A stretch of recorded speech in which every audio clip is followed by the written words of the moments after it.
Bien spécial, hein? Écoute, je suis très content, vraiment très content, puis très chanceux d'avoir cette équipe-là autour de moi. C'est pas mal la même équipe depuis quand j'ai commencé. Sont quelques qui sont changés, mais en général, sont restés la même depuis quand j'ai commencé la carrière de boxeur professionnel. Ça fait 10 ans. Uh-huh. Puis on s'attend vraiment très bien. Je peux même pas expliquer ça. Je suis chanceux d'avoir cette équipe alentour de moi. Des fois, on n'a même pas besoin de se parler. On se regarde, moi puis Stéphane, puis les autres, puis on se comprend qu'est-ce qu'on veut faire, on veut dire. Uh-huh. C'est extraordinaire. Tu sais, ça doit être très motivant de t'entraîner comme ce matin, comme tu l'as fait, quand on sentait que les gens poussaient avec toi puis t'applaudissaient quand ça allait bien.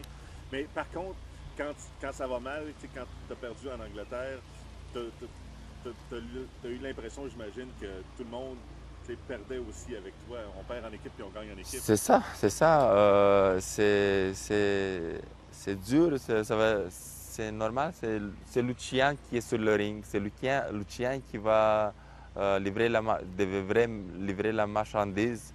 Mais ici, pendant les entraînements, les camps, c'est un travail d'équipe. Chacun il a son travail, chacun fait son mieux pour mieux travailler. Moi aussi, de mon côté, je vais donner tout sur le ring.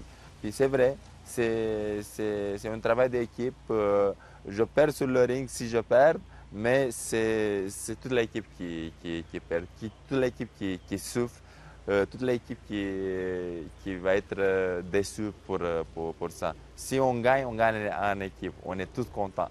Gratchev, ton dernier opposant, il t'a livré une bonne opposition et par la suite, il vient de gagner un bon combat. C'était vraiment un bon adversaire qu'on a eu. Et puis ça, peut-être que les gens s'en sont rendus compte après. Quand tu as regardé le combat, est-ce que tu as retiré beaucoup de choses positives du combat contre Gratchev?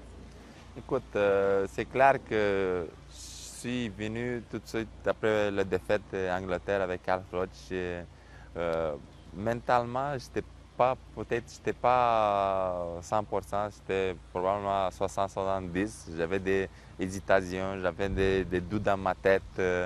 Puis j'ai commencé le combat un peu très hésitant au début du combat, mais overall, je suis content de tout ce que j'ai fait, l'expérience que j'ai eue pendant 12 rounds, la façon comme j'ai fini le combat, c'est ça qui m'a, qui m'a donné plus de confiance, qui m'a fait croire, oui, Lucien, tu es encore là, tu peux livrer la marchandise, tu peux faire qu'est-ce que tu devrais faire.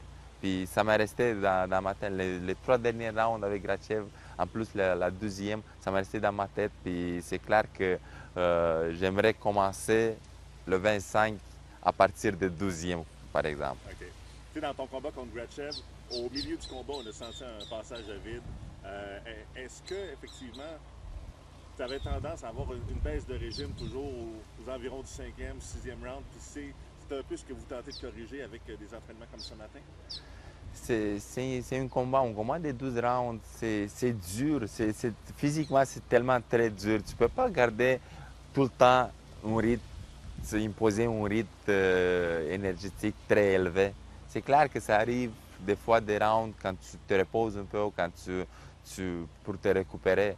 Euh, pour moi, c'était aussi, oui, c'est vrai, dans le milieu de combat, peut-être au 7e, 8e round que j'ai ralenti un peu. Euh, mais c'est clair que pour ce combat-là, à cause de ça, on travaille tellement fort ici pendant les entraînements pour avoir suffisant l'énergie pendant 12 rounds chaque 3 minutes. Parce que pour reprendre un peu les propos qui ont été mentionnés hier, tu ne l'as pas dit à nous, mais tu as dit que Jean-Pascal, souvent, c'est un boxeur qui boxe pas pendant tout un round, mais qui va exploser souvent dans une portion très limitée d'un round. Alors, tu peux pas te permettre de prendre aucune seconde de répit comme Absolument. Jean-Pascal. Ça va être un de mon objectifs le 25 de rester focusé, concentré chaque 3 minutes. Je ne peux pas permettre de reposer quelques secondes. Ça peut reverser le combat dans une seconde. Un coup de poing peut changer tout. Comme ça, je peux pas me permettre de relaxer pendant 3 minutes. À cause de ça que Jean et sa force, c'est une de sa forces, c'est très explosive. quand il prend ces moments-là, il saute sur ça. On a regardé beaucoup avec Dawson.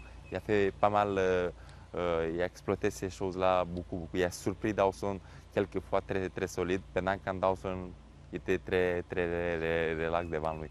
OK. Est-ce qu'il vole des rounds, Pascal? Oui, oui, ça fait partie de sa stratégie.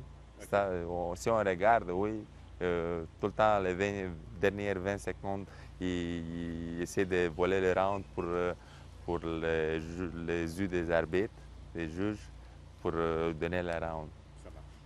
Ça marchait, mais le 25, on va voir si ça fonctionne ou non.